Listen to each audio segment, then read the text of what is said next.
Jadi yang didemo oleh kemarin itu sebenarnya kalau lebih spesifik lagi ini adalah para makelar-makelar yang kemarin atau katakanlah calo-calo yang biasa mengurus tanah, dan ini hanya pada dua pelayanan pokok. Yang pertama adalah pendaftaran tanah pertama kali, kemudian yang kedua adalah pemecahan dengan menggunakan set plan. Hanya itu saja, yang dua pelayanan ini saja yang memang saya yakin bahwa itu ada pemalsuan. Iya, itu Pak. Berkas ini harus mewakili kepemilikan dia itu secara benar. Karena itu akan kami simpan seterusnya. Pemerintah akan simpan. Apa yang saya inginkan itu bahwa betul-betul masyarakat ini betul-betul mempunyai arsip tanahnya itu adalah arsip yang benar. Benar. Hanya ada baru satu ya kepala kantor pertanahan kabupaten yang berani melaporkan. Ini kalau semua kepala kantor kayak Pak Budiono, aduh ini satu persoalan tanah di Republik ini selesai. Sebenarnya Pak Kakan yang dipalsuin sebenarnya sih bukan hanya Sura. Di Banyuwangi, di Jakarta banyak istri palsu, pacar palsu, ya. Tapi itu pidana atau tidak, saya tidak mau nerangkan.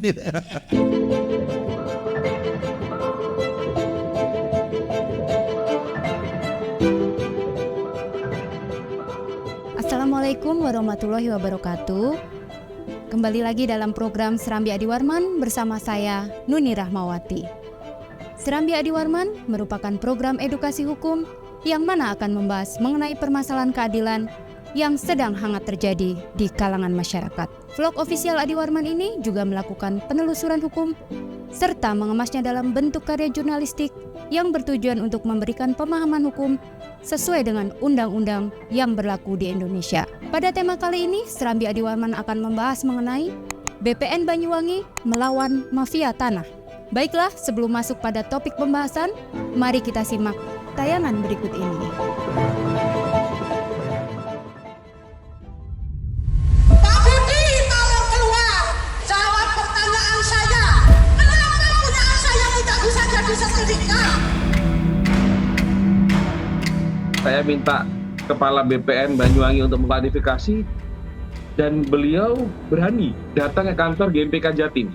Langsung datang ke kantor GMPK Jatim, membawa semua dokumen dan melakukan klarifikasi. Ini Pak, kalau Bapak bilang kan bermain mafia tanah, ini buktinya. Saya baca semua dokumennya hibal. Saat kami cross check, ternyata dalam dokumen itu sendiri banyak tanda tangan yang kami duga dipalsukan. Nah, ternyata pemohon-pemohon ini minta tolong sama calo untuk dibuatkan sertifikat, jadikan sertifikat. Kami sering menemukan permainan ini adalah penggelapan pajak. Kepala BPN didesak mundur, tidak becus kerja. Cuman saya sampai di Warman merasa aneh. Kepala BPN kenapa berani banget nih ngadu ke kita? Kan logikanya kalau orang salah nggak mungkin berani yang ngadu ke kita, gitu kan? Dia berani ngadu ke kita, gitu. Sampai akhirnya kita koordinasi dengan Krimum Polda Jatim. Kemudian hasilnya adalah kita harus segera bikin laporan polisi di Polres Banyuwangi untuk kita lakukan puslapor mengenai tanda tangan dan lain-lain itu. Hari ini kami ke Polda misalkan ya, besoknya semua pemohon itu mau mencabut berkasnya. Ini kan aneh. Loh, kalau Anda ini merasa berkas Anda tidak diproses sama Kepala BPN karena permen mafia tanah, ngapain dicabut? Kan gitu. Apalagi setelah sudah tahu kalau kami lapor, LP-nya sudah jadi, mereka semakin panik. Hampir setiap hari itu datang mereka. Datang untuk minta berkasnya dicabut. Tapi menurut SP2 HP polisi bilang dokumen harus diamankan, tidak boleh dikembalikan kepada pemohon. Karena ada dugaan pemalsuan di situ. Ada yang kemarin sudah buka sama penyidik. Ditemukan pemohon ini untuk mengurus sertifikatnya diminta 195 juta per satu orang untuk calo. Saya banyak dengar isu, setelah Pak Budiono ini, Kepala BPN Banyuwangi ini pindah ke Banyuwangi, mafia tanah ini gerah, tidak bisa bergerak. Mereka ini biasa bermain segel palsu, kwitansi palsu, bahkan tim kami ada yang menemukan lembaran petok palsu. Dalam artian gini, petok yang masih kosong, tahun 74 ya, tahun 70-an, tahun 80-an, petoknya itu kosong, tinggal diisi aja yang Heri. Tinggal diisi atas nama kita udah jadi petok itu, disahkan sama lurahnya. Dan itu dijual lembarannya. Tim kita menemukan itu. Nah, ini adalah surat-surat yang ready untuk diisi jadi petok. Ini kosong isinya. Udah bermain sama oknum lurah, keluarkan buku kerawangan, jadi. Kasih surat keterangan. Jadi tanah kita gimana nggak mafia kalau kayak gini mainnya. Dan ini pasti ada jaringan lebih besar di belakangnya.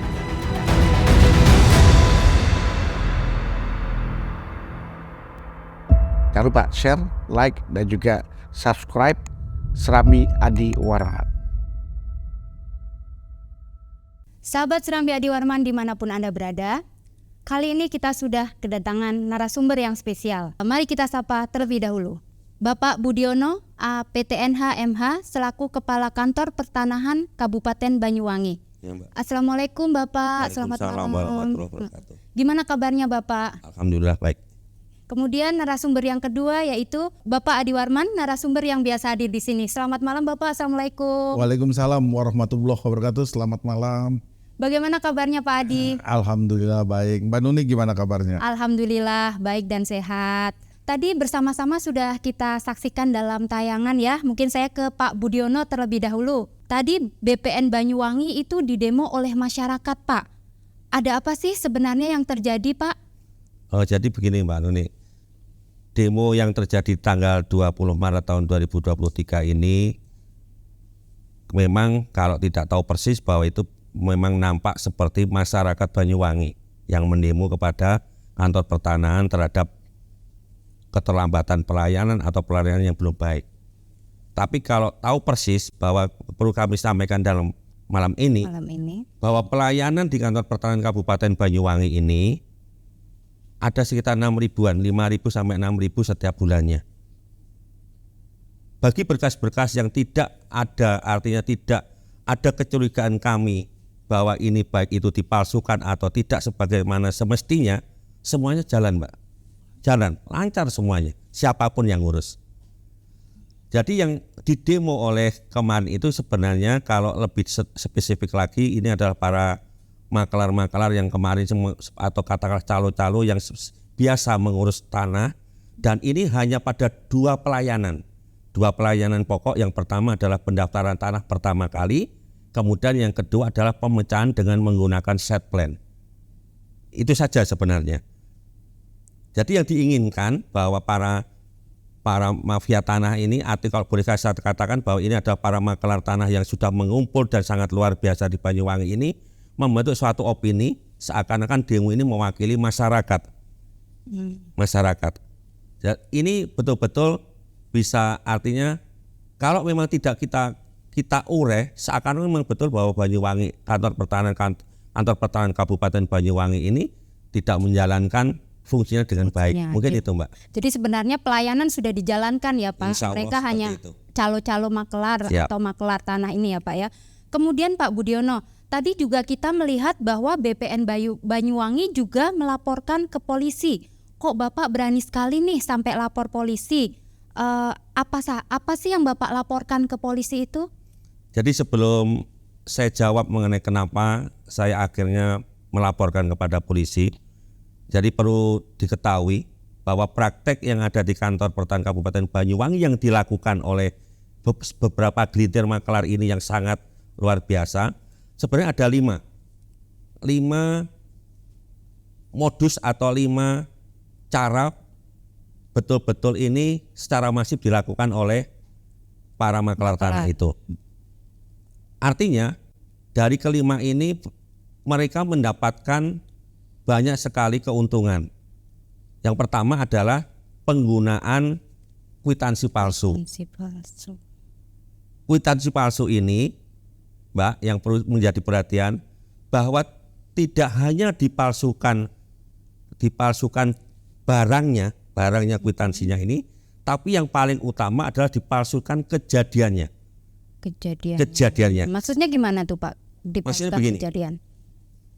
Misalkan ada suatu transaksi, ada seseorang yang menginginkan mengurus sertifikat, kemudian para calo ini katakanlah mungkin kenal atau bagaimana, dia datang kepada orang tersebut, pada masyarakat tersebut yang menginginkan supaya tanya bisa bersertifikat. Jadi yang saya maksud dengan pendaftaran pertama kali tadi adalah bagi tanah-tanah yang belum bersertifikat. Misalkan katakanlah kelihatannya baik, misalkan maklar katakanlah kita diskusi seperti ini.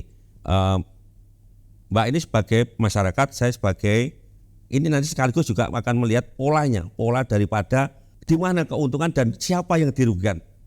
Seperti itu. Misalkan katakanlah bahwa Mbak ini mengatakan kepada saya bahwa Mbak ini katakanlah jual beli tanah di tahun 2022. Terus kemudian saya terangkan dengan baik sesuai dengan peraturan bahwa nanti terhadap katakanlah besaran jual beli yang dilakukan tadi itu ada pajak yang dibayarkan, BPHTB atau BPH Bilang dan BPH dan sebagainya. Itu dihitung secara benar. Dan kebanyakan masyarakat sekarang sudah tahu Mbak seperti itu. Makanya kelihatannya seakan-akan yang dilakukan oleh calo atau para mafia tanah kalau saya katakan seperti di Banyuwangi ini itu seakan-akan tidak ada salahnya. Nah, pada waktu menghadap kepada katakanlah klien atau masyarakat ini, dia menyampaikan sesuai dengan peraturan yang ada, baik BPHTB dan sebagainya dan pengurusan dan sebagainya. Kemudian setelah itu pulang, atau kan katakanlah sudah dibayarkan dan sebagainya, kemudian pulang. Apa yang saya lakukan? Yang saya lakukan ini adalah membuat alas hak baru kepemilikan perbuatan hukum ini saya rubah ke sebelum tahun 97. Di sana ada peraturan PP 24 tahun 97 yang mengatakan bahwa bukti-bukti yang sudah ada tidak diadakan, yang sudah ada kejadiannya sesuai dengan apa yang ada di sebelum Oktober tahun 1997 itu bisa dijadikan alas hak.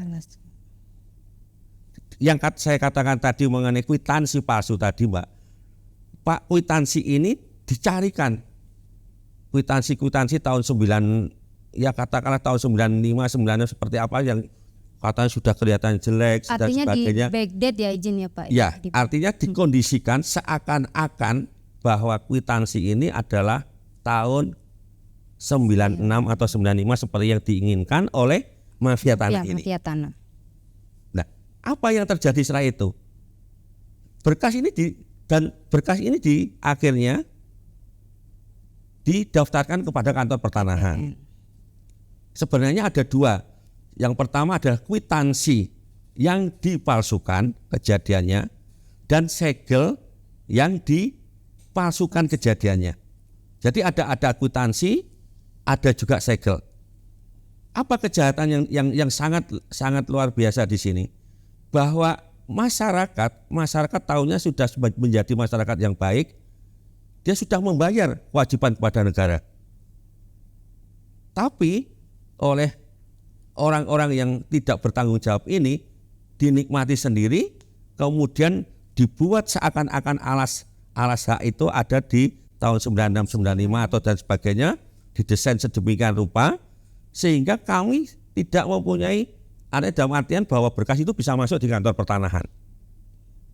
Itu yang pertama. Terus kemudian yang keempat yang sangat menarik di antara tadi yang pertama adalah kwitansi yang dipalsukan kejadian ini, kemudian ada segel yang dipalsukan. Dan seperti ini yang berakibat kepada artinya penggelapan pajak secara masif. Kemudian yang keempat yang sangat ini sekarang sudah luar biasa dan ini juga sudah saya laporkan, adanya pemecahan atau pengkaplingan liar, saya katakan liar karena tidak berizin. Dan juga adanya set plan palsu. Kenapa saya katakan palsu? Karena itu ditandatangani seakan-akan ditandatangani oleh pejabat yang berwenang, yaitu ada kepala DPU PUPR. Kemudian juga capnya ada dan sebagainya. Tapi setelah kami konfirmasikan kepada PUPR bahwa itu tidak ada atau itu bukan produk dari PUPR. Itu yang keempat. Kemudian yang kelima, kemudian saya di sini akan lakukan suatu pembuatan akta alas hak ini. Dan apa yang terjadi? Ini adalah banyak pemalsuan tanda tangan. Pemalsuan tanda tangan Ya seakan-akan kalau kita tidak cermat atau kita tidak mempunyai kecermatan yang lebih ini, tapi sebenarnya kalau kita lebih detail lagi, terdapat banyak sekali perbedaan dalam satu berkas ini. Katakanlah misalkan tanda tangan satu orang ini bisa banyak tidak ada konsisten seperti ini. Jadi berbeda-beda ya. Iya betul. Bahkan tanda tangan notaris, PPAT dan cap ini dipalsukan. Dipalsukan juga. Di Banyuwangi jadi ada 5 poin itu, Mbak. Jadi Bapak tadi melaporkannya atas dugaan pemalsuan ya Pak ya, di pasal sesuai LP itu di pasal 263 ayat 1 dan 2 ya, Iya, Mbak, Pak betul. Budiono ya.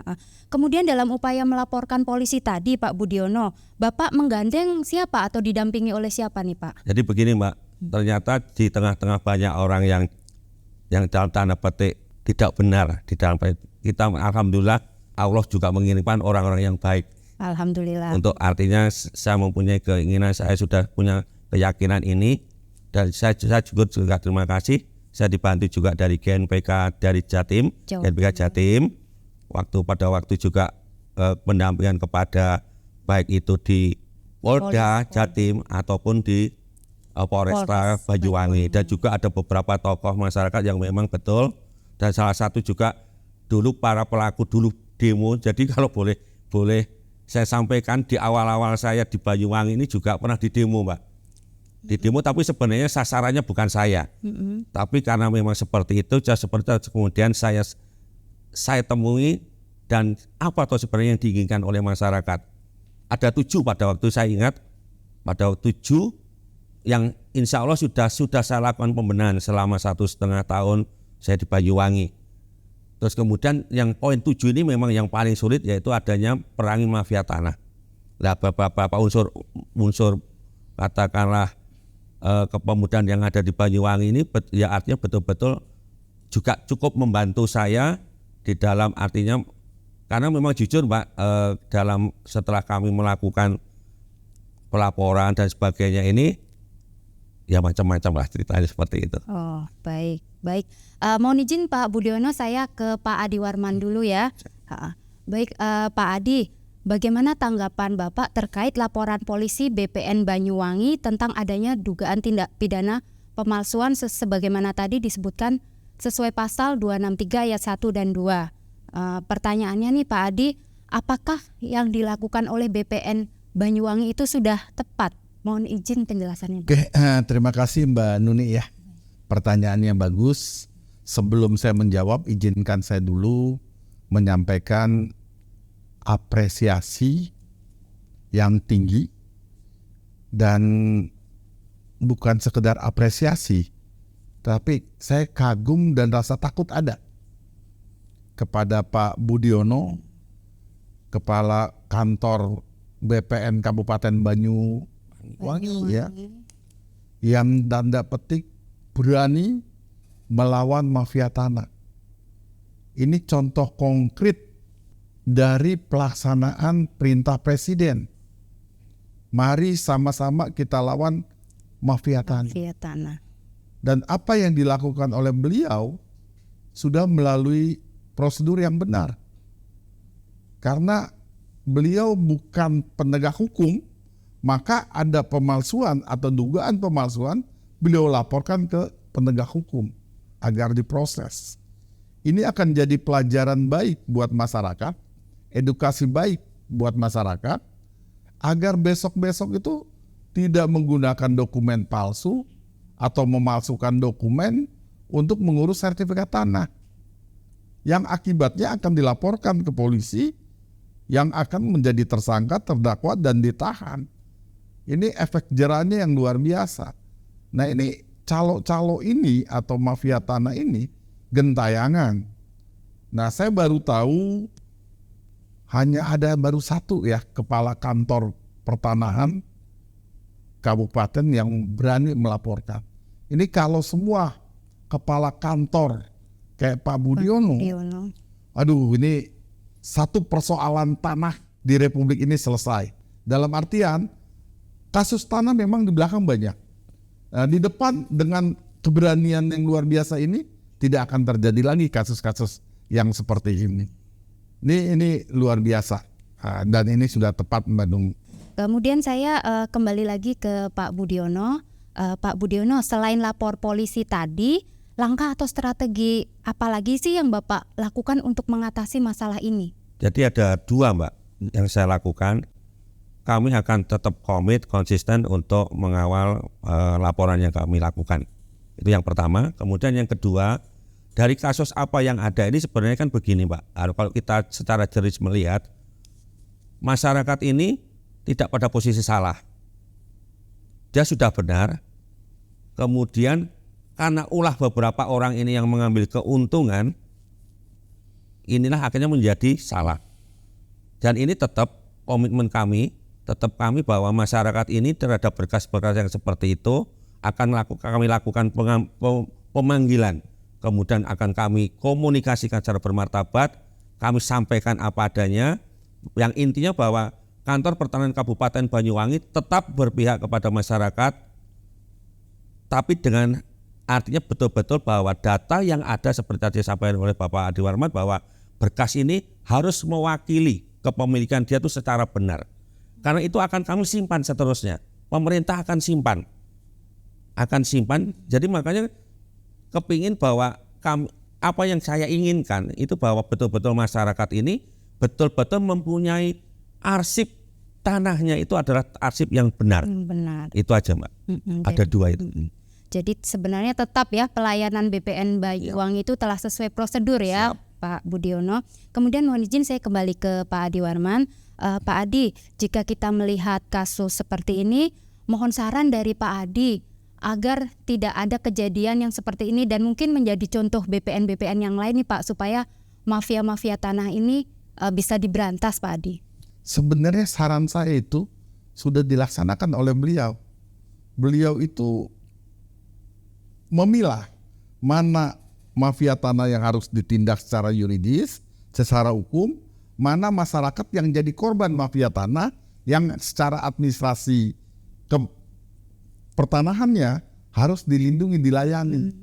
Ya tadi beliau udah katakan tepat sekali itu. Nanti dikomunikasikan, terus dilihat mana dokumen yang palsu dan lain sebagainya, ditanya yang bersangkutan, fakta seperti apa. Jadi nanti yang pemohon itu akan teriak, saya sebenarnya belinya tahun sekian Pak, saya sebenarnya yang begini. Nah dicek dokumen-dokumen tadi. Jadi sesuai dengan fakta sehingga negara juga nggak dirugikan. Nah ini penyelamatan uang negara ini luar biasa. Ya jadi mohon maaf Pak, mungkin saya tanya juga ke Bapak, itu ada berapa berkas di dokumen, berapa ratus berkas? Jadi begini Pak, yang ada di Kantor Pertanahan Kabupaten Banyuwangi ini sekitar 600 berkas Pak, hanya 600 berkas. Kenapa saya sampaikan 600 berkas? Sebenarnya pelayanan tadi yang seperti kami sampaikan bahwa sebenarnya pelayanan di Kantor Pertanahan Kabupaten Banyuwangi banyak Pak. Hanya itu saja, yang 2 pelayanan ini saja yang memang saya yakin bahwa itu ada pemalsuan. Iya itu Pak. Jadi yakin ada pemalsuan. Yakin 600. saya. Nah kalau Bapak yakin terus itu akan berpotensi adanya kerugian keuangan negara kalau dilolosin, itu kan pasti ada kerugian. Berarti Bapak sudah menyelamatkan uang negara nih. Siap. Ya, ini udah luar biasa, harus diberikan apresiasi lagi. Berarti BPN Banyuwangi ini sudah menyelamatkan uang negara dengan evaluasi kembali dokumen-dokumen yang 600 berkas tadi dan melaporkannya ke penyidik Polri. Itu udah langkah yang bagus dan luar biasa. Nah sekarang kalau kita lihat pasalnya Mbak Nuni ya, pasal 263 itu unsurnya seperti apa sih? Apakah pelaku ini bisa lolos atau tidak? Nah, dari jeratan pasal ini. Ya kita lihat pasalnya. Nanti unsur-unsurnya saya akan coba terangkan. Itu 263 KUHP ayat 1 mengatakan barang siapa membuat surat palsu. Ya. Barang siapa ini sebagai subjek hukum. Artinya siapa saja. Dari kacamata yuridis itu siapa saja pelakunya yang membuat surat palsu. Jadi punya mens rea, punya niat untuk membuat surat palsu, ya, atau memalsukan surat yang dapat menimbulkan suatu hak. Ya tadi sertifikat, ya, dengan dokumen-dokumen yang dipalsukan diserahkan itu, ya akan nanti timbul suatu hak, ya. Ya, di sini tadi umpamanya sertifikat tadi. Nah, itu perikatan, pembebasan utang atau yang diperuntukkan sebagai bukti daripada sesuatu hal. Sertifikat itu juga bukti loh. Kwitansi tadi yang dipalsukan juga dianggap bukti. Segel juga tadi bukti, ya. Dengan maksud untuk menyuruh orang lain memakai surat tersebut seolah-olah isinya benar. Padahal tadi nyatanya isinya tidak benar. Kejadiannya itu transaksi jual beli tahun 2022 misalkan, atau 2021 atau 2019, dibikin mundur. Ya, dibikin mundur seakan-akan kejadiannya tahun 96 atau 93 atau 80 sekian. Ya, seakan-akan dia benar. Dan tidak palsu. Jadi seakan-akan tuh mungkin tadi petuknya, tadi saya lihat video Ketua GNPK Jawa Timur ngeliatin di HP itu seakan-akan udah dekil, itu udah rusak kertasnya ya, petuknya. Nah ini jadi seakan-akan dia tidak palsu. Nah diancam dengan memakai tersebut menimbulkan kerugian, dapat menimbulkan kerugian. Ini harus dipahami. Saya yakin penyidik paham nih, dapat menimbulkan kerugian. Arti kata dapat di sini tidak berarti harus timbul dulu kerugian. Ya, artinya menurut hukum adalah berpotensi menimbulkan kerugian. Baru berpotensi saja sudah bisa dikatakan memenuhi unsur dapat menimbulkan kerugian. Kata prasa dapat ini dalam pasal 263 artinya seperti itu. Ya, bisa sudah fakta jadi rugi atau berpotensi akan rugi. Ya. Karena dikatakan di sini karena pemalsuan surat dengan pidana penjara paling lama 6 tahun. Ini 263 KUHP yang lama, tapi masih berlaku. Di dalam KUHP yang baru di pasal 391 diatur ancaman hukumannya sama 6 tahun. Tapi di situ ada dendanya. Ya, dendanya 2 miliar. Itu lebih keras. Karena ini pemalsuan ini akan sangat meresahkan masyarakat. Ini kejahatan yang luar biasa. Jadi bisa hitam jadi putih, putih jadi hitam. Sebenarnya Pak Kakan yang dipalsuin sebenarnya sih bukan hanya surat. Di Banyuwangi, di Jakarta banyak istri palsu, pacar palsu. Ya, tapi itu pidana atau tidak, saya tidak mau nerangkan.